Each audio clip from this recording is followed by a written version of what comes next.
மாணவர்கள் எவரும் போதைக்கு அடிமையாகாதீர்கள். அடிமையானவர்கள் மீண்டதாக சரித்திரமில்லை. எனவே உங்களையும் சமூகத்தையும் பாதுகாத்துக் கொள்ளுங்கள். உங்கள் நலன் கருதி கல்வி டிவி. இன்றைய வகுப்பிலே நாங்கள் தமிழ்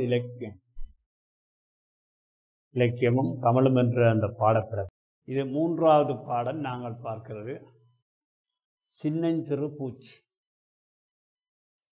சின்னஞ்சிறு பூச்சி என்ன மாதிரி நடந்து கொள்ளுகிறது என்ற விடயத்தை இந்த பாடத்தின் மூலம் நாங்கள் காத்துக்கொள்ள முடியும். சின்னஞ்சிறு பூச்சியில இருந்து நாங்கள் சில பாடங்களை கற்றுக்கொள்ளக்கூடியதாக இருக்கும் என்ற வகையிலே தான் இது வருகின்றது. இங்கே நாங்கள் பாடத்தை பார்ப்போம். நான் என் வீட்டு வராந்தையில் பாய் விரித்து படுத்தவாறு அன்றைய பத்திரிகைகளை வாசித்துக் கொண்டிருந்தேன். எனக்கு பக்கத்திலே எனது 5 வயது மகன் விளையாடி கொண்டிருந்தான். மாலை 4 மணி இருக்கும். பத்திரிகைகளை வாசித்து முடித்த எனக்கு நித்திரை கண்களை இழுத்தது. நான் நித்திரையை முடிப்பதற்காக பத்திரிகையை பக்கத்தில் வடித்து போட்டுவிட்டு மகன் விளையாடுவதை பார்த்து கொண்டிருந்தேன். பின்னேரம் 4 மணி. மகனுக்கு காலையில் அம்புவில்லு செய்து கொடுத்திருந்தேன். அவன் அம்புத்தடியை ஒரு கையில் வைத்திருந்தான். அது சற்று ஒரு அடி, அதாவது ஒரு அடி நீளம் இருக்கும். அவருடைய மறுகையில் சோக்கு துண்டுகள் இருந்தன. அதனாலே அவன் நிலத்திலே கிறுக்கி கொண்டிருந்தான். அப்போது அவனை நோக்கி ஒரு சிறு பூச்சி சுறுசுறுப்பாக ஊந்து வந்து கொண்டிருந்தான். அவனை நோக்கி ஒரு சிறு பூச்சி சுறுசுறுப்பாக ஊந்து வந்து அதை சற்று நேரம் உத்து பார்த்து கொண்டிருந்த அவன் ஒரு யோசனையுடன் கையில் இருந்த சோக்கால் தனக்கு பக்கத்தில் ஒரு வட்டத்தை போட்டான். பின்பு அம்புத்தடியா அந்த பூச்சி அந்த வட்டத்தின் மத்தியில் தட்டி கொண்டு வந்துவிட்டு அதையே அவதானித்துக் கொண்டிருந்தான். நானும் அந்த பூச்சியை பார்த்தேன். பப்பாளி விதையளவு உடம்பு. அவ்வுடம்பு மட்டும் சிவப்பு நிறம், மற்ற உறுப்புகள் கருப்பு நிறம். குண்டூசியில் குண்டு பெருமன் தலையும் கடைக்கண் இமை மயிர் ஒத்த சின்னாட்டி கால்களும். நான் இதற்கு முன் அந்த பூச்சி கண்டதில்லை. அது அவன் விட்ட இடத்தில் நிற்கவில்லை. அது ஊர்ந்து வந்த வேகத்தில் அதிக வேகத்தில் வெளியில் வந்தது. அவன் அதை விடவில்லை. அம்புத்தடியார் தட்டி விடும் போதெல்லாம் அது புரண்டு நெளிந்து திரும்பவும் வெளியில் வரவே முயற்சித்துக் கொண்டிருந்தது. என்ன தம்பி செய்கிறாய் என்று மகனிடம் கேட்டேன். இந்த பூச்சியை பிடிச்சு வைக்கிறனப்பா, அது ஓடி ஓடி வெளியில் வருகிறது என்று கூறிவிட்டு அதை தன் வட்டத்துக்குள்ளேயே தள்ளி விட்டான். இங்க பாருங்கப்பா, இது எந்த அம்பை கடிக்குது என்றார். பார்த்தேன். அப்பூச்சி அம்பின் கூர்மையை கால்களால் கட்டிப்பிடித்து அதன் சிறிய வாயால் கடித்து கொண்டிருந்தான் இருந்தது. பின்பு திரும்பி வெளியில் ஊர்ந்தது. எனக்கு அப்பூச்சியை பார்க்க ஆச்சரியமாக இருந்தது. எனது மகன் அந்த பூச்சியை விட 1000 மடங்கு பெரிய உருவம். அவனுடைய அம்பு அதைவிட 100 மடங்கு பெரிதாக இருக்கும்.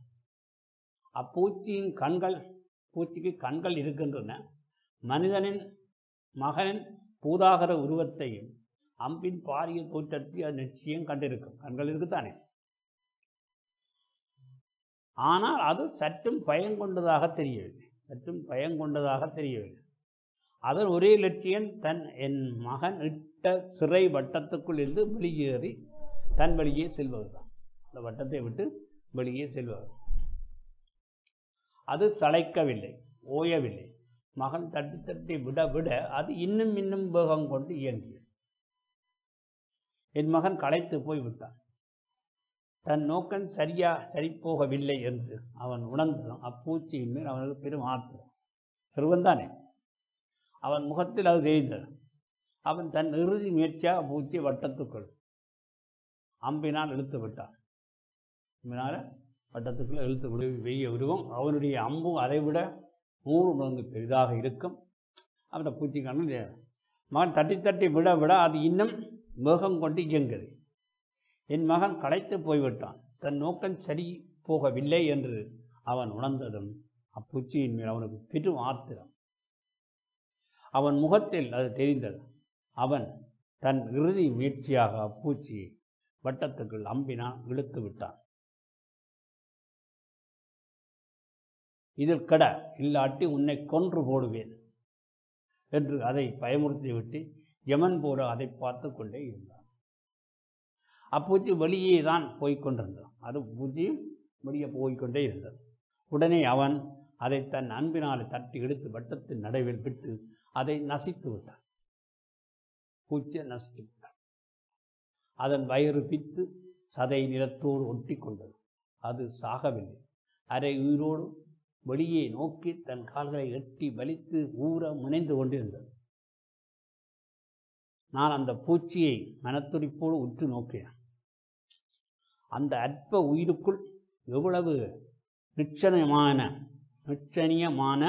வைரம் கொண்ட நெஞ்சு! என் மகன் அதன் எதிரி. எதிரியின் பாரிய உருவத்திலும் இயக்கத்திலும் வெறுண்டு கொள்ளாத தைரியம், அதன் உதிரத்திலும் தசையிலும் அடிமை கொள்ள முடியாத வீராந்த உணர்வுகள் எங்கிருந்து வந்தது?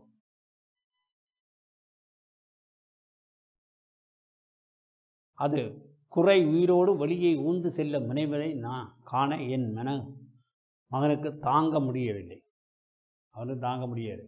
செத்துப்போ என்று கூறி அம்பினாலே நசித்து அதை கொன்று விட்டான். ஏன் தம்பி அதை கொன்ற நீ? ஏன் தம்பி கொன்று தான்? அது நான் வச்ச வட்டத்துக்குள்ளே நிற்குதில்லை அப்பா, பொல்லாத பூச்சி என்று கூறி அவன் தொனிய திருப்தி இல்லாது வெளிப்பட்டார். யாருக்கு வெற்றி, உனக்கா பூச்சிக்கா என்று கேட்டேன். எனக்குத்தான் என்றான் எரிச்சலோடு.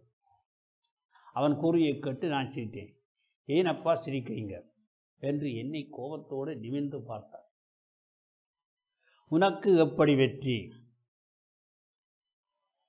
நான் அதை கொன்று விட்டேனே. இல்லை மகனே, உன்னால் அதனோடு போரிட முடியாதனால் தான் அதை கொன்றாய்.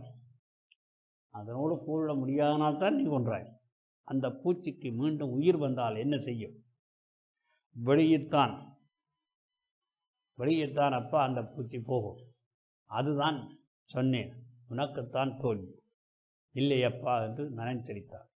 இல்லை மகனே, உன்னால் அதை வெல்ல முடியாது என்று அடித்து கூறி அவன் மௌனமாக திறந்து கிடக்கும் அதை பார்த்து கொண்டிருந்தான் என அடித்து கூறினேன். அவன் மௌனமாக இறந்து கிடக்கும் அந்த பூச்சியை அதை பார்த்து கொண்டிருந்தான். நானும் மௌனமாக அதை பார்த்து கொண்டிருந்தேன்.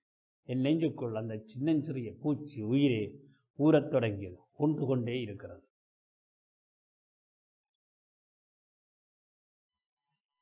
பெனடிக்ட் பாலன் அப்படின்னது தலை விதியை பறிகொடுத்தோம். ஒரு சிறிய சம்பவம். அதிலே சில உணர்ச்சிகளை நாங்கள் இதில் பார்த்தோம். அந்த பூச்சியினுடைய அந்த விடாமுயற்சி தன்மை இங்கே வருகின்ற அரும்பதங்களை பார்ப்போம். முராந்தை வீட்டின் முன்பகுதியிலுள்ள ஓய்வெடுக்கும் இடம். பூதாகர கருத்த மிகப்பெரிய தீட்சாணியமான கூர்மையான வீராண்ட பெருமிதமான முதிரும் திட்டம். கிரகித்தற் பயிற்சி பின்வரும் வினாக்களுக்கு விடையளித்து. சின்ன பூச்சியின் உருவ அமைப்பை கதாசிரியர் எவ்வாறு வர்ணிக்கிறார்? அது சிறிய பூச்சி தான். அதை கதாசிரியர் மிக அழகாக சொல்லுகிறார். என்ன சொல்கிறார்?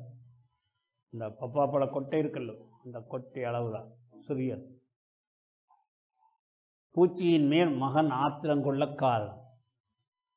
அவனுக்கு தான் சொன்ன மாதிரி அந்த பூச்சி நிற்கையில் வட்டத்துக்குள்ள நிற்கையில் வெற்றி எனக்குத்தான் என்ற எந்த அடிப்படையில் மகன் கூறினான். அவன் அதை கொன்று விட்டான். அதுதான் வெற்றி என்று சொன்னார். ஆனால் உண்மையில் பூச்சிக்குத்தான் வெற்றி பூச்சிக்குத்தான் தந்தை கூறியது காரணம் என்ன? இவர் தடுக்க அது போய்கொண்டு தான் இருந்தது. அது தன்னுடைய அந்த போய்கொண்டிருக்கிற அந்த விடாமுயற்சி அதில் இருந்தது. இவர் இயலாமல் கொண்டு வந்தார். இவர் ஒரே தடுத்து கொண்டிருக்க, அது போய்கொண்டு தான் இருக்கும். இக்குட்டி கதையை உணர்த்தம் இயலும் விளிமியம் என்ன? அப்போ என்ன? இதிலே அந்த பூச்சியினுடைய விடாமுயற்சி தான் தன்னுடைய செயலிலே அதனுடைய உத்வேகம் தானே போக வேண்டும் என்ற உத்வேகம் அதில் இருந்தே இருக்கும். அதை எந்த பெரிய ஆக்கள் வந்து தடுத்தாலும் முடியாது. தான் சிறுவனாக இருக்கலாம், சிறியவராக இருக்கலாம், ஆனால் அந்த முயற்சியிலே இருந்து அது பின்வாங்காமல் தான் அது அதை அவரால் தடுக்கின்ற அந்த தடியை கடிக்குது. அதை ஆனால் அது பிறகு பூந்து கொண்டு போகத்தான் பார்க்கும், தன்னுடைய நோக்கத்தை அது நிறைவு செய்யத்தான் பார்க்கும். அப்போ அப்படியான ஒரு நிலையை நாங்கள் இதில் பார்க்கலாம். பூச்சியே வெற்றி பெற்றது என்னும் தந்தையின் கருத்து தொடர்பாக கலந்துரையாடல், அதை நீங்கள் கலந்துரையாடி பார்க்கலாம். அப்போ இப்படி இந்த கதை மூலம் நாங்கள் இவற்றை அறிந்து கொள்ளக்கூடியதாக இருக்கிறது. அடுத்ததாக வேற்றுமை மொழிப்பயிற்சிக்கு நாங்கள் போகிறோம். மொழிப்பயிற்சியில் வேற்றுமை, 6ஆம் வேற்றுமை. பசுவினது கண், தமிழ் சான்றோரது பேரவை, சிறுமியது நினைவாற்று. 3 சொற்கள் தரப்படுகின்றன. இங்கு பசுவினது கண், தமிழ் சான்றோரது பேரவை, சிறுமியது நினைவாற்றல். பசுவினது, சான்றோரது, சிறுமியது, இங்கே அந்த அது என்ற அந்த உருவு வந்து சேருகின்றது. இங்கே பசு, தமிழ் சான்றோர், சிறுமி முதலான சொற்கள் அது என்ற உருவை ஏற்று வந்துள்ளது. அது என்னும் உருவுதான் 6ஆம் வேற்றுமையை உணர்த்தி வரும். பசுவினது கண், 6ஆம் பசுவினது கண் என்று சொல்லப்படுவார். என்ன, எனது கை, எனது, அதே மாதிரி அது என்ற உருவு 6ஆம் வேற்றுமையை உணர்த்தி வரும். அத்துடன் பழந்தமிழ் இலக்கியத்திலே அது, ஆது, ஆது, அது என்ற உருவுகளும் 6ஆம் வேற்றுமையை உணர்த்தி இருக்கின்றன.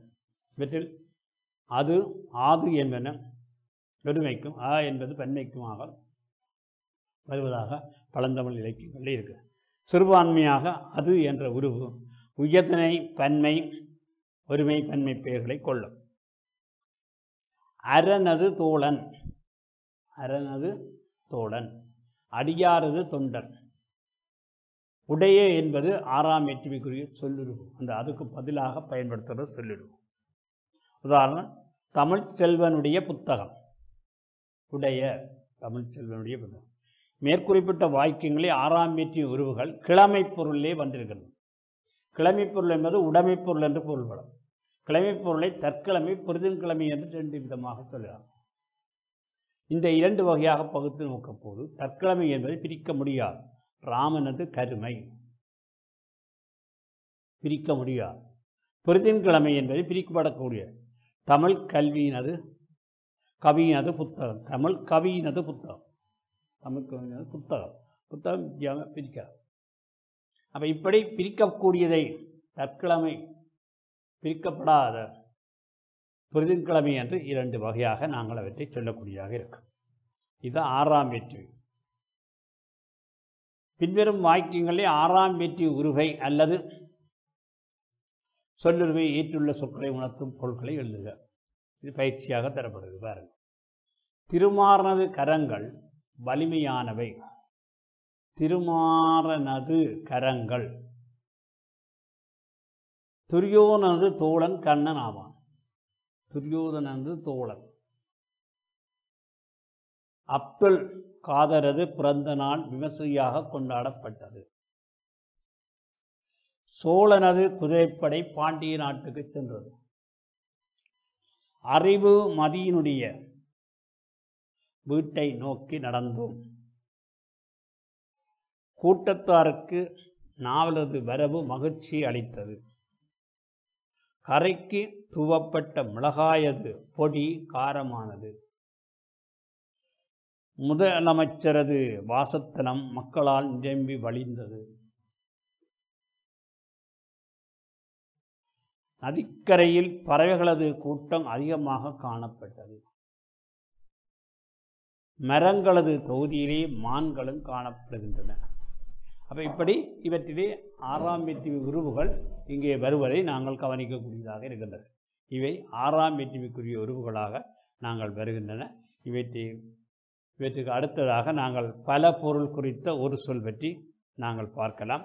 இவற்றை நாங்கள் அடுத்த வகுப்பில் நாங்கள் பார்த்துக்கொள்வோம். கல்வி டிவியில் புத்தம்புது நிகழ்ச்சிகளை உடனுக்குடன் பார்த்து மகிழ எமது ஃபேஸ்புக் மற்றும் யூடியூப் பக்கத்தை லைக் செய்யுங்கள்.